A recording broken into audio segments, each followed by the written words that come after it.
The overall state of healthcare in Nepal is constantly improving. Neonatal mortality has reduced, life expectancy is increasing, and so is access to medical facilities and medications in both the public and private sector. But these positive developments also present new challenges. More people are taking medicines than ever before, and the effects of these medicines on the populace must be monitored. Nepal joined the World Health Organization's Programme for International Drug Monitoring in 2006 and set up a pharmacovigilance department at the Department of Drug Administration in the Ministry of Health and Population. Staff at the regional centres must combat the problems associated with an ageing population, increasing antimicrobial resistance, and issues regarding rational use of medicines. Director General Narayan Prasad Dhakal has worked in this organisation for 23 years. By and large, it is something like 20% of healthcare cost is borne through medicines. So it is a huge cost in overall healthcare cost if you compare. So a role of good medicine, safe medicine, quality medicine and effective medicine is very much central to the therapy, success of the therapy. Overall, I see really good improvement in our health sector. However, there are challenges still. Almost 50% of the disease burden is coming from non-communicable disease, which has really rising every year. Communicable disease has come down, but there is an increase in non-communicable disease side, which is essentially requires longer duration of medication. As I mentioned you, the age has increased and the aging population is getting more medicine. So the burden of medicines is also increasing because of improvement in health sector, you can see. The basic things in terms of the attitudes, all the healthcare professionals have the positive attitudes and they want to report, but there are some barriers. So those barriers as identified were, first one is they could not find any reporting forms. That is like a little bit the managerial perspective. So that was the first one. Second one, their colleagues or other healthcare professional was not reporting at the time. So it's some sort of the power pressure. Their colleagues is not reporting, so they also think it is not necessary. And third one, they don't know where to report, how to report, or little bit they are not much aware about the reporting system and it is required something like that. So at the same time, how they can improve. So first one, it's basically the training awareness. So it could maybe improve the reporting systems. We all know that no medicines are completely safe and irrational practice is everywhere. And medicine-induced morbidity and mortality are the major health problems.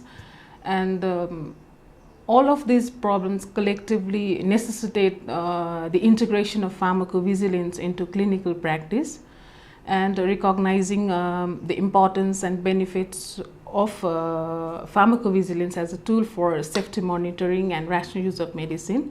Though the pharmacovigilance is a subject matter of safety for the entire humanity and of global importance, it is relatively a new area even among our stakeholders, and so is in the country. So we still have a long way to go on.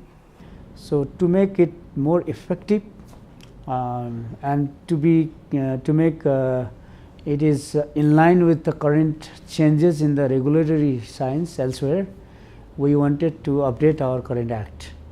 So it is good news for us that we are going to amend our Drug Act. So in the Drug Act, we are already put this ADR monitoring is one of the mandatory requirements for the pharmaceutical company.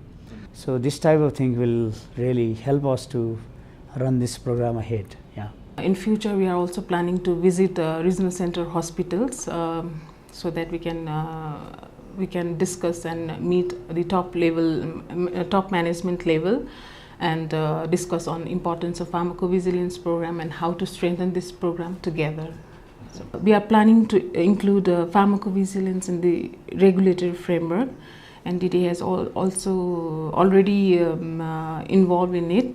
They have started working on this, and we are also trying to develop some supporting documents like SOPs and guidelines on pharmacovigilance, and also DDA is also planning to constitute the PV advisory committee to deal with the technical issues on pharmacovigilance. I want to expand and also improve so that the reporting status also improve, quality of reporting improve, and their motivation is improved, and so that we can get information from different people. So we also want to expand not only from hospital based reporting, even to spontaneous reporting, even to the general public also. So I hope we can do that in coming days, or maybe it may take more time.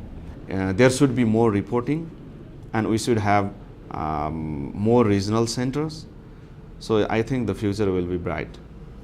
DDA, with the support of WHO, has been conducting many seminars and trainings and also awareness program to strengthen this pharmacovigilance program. And in the last few years, we see that the trend of membership for the pharmacovigilance program is increasing. And DDA also publishes quarterly drug bulletin of Nepal, which mainly focus on the medicine safety issues. So I think all these things are the achievement we have done in regard to the pharmacovigilance. I see everything very positively. In case of pharmacovigilance, program to run, all clinicians involved, all pharmacists involved, all people, regulators involved, they should realize this is a very much a needed program.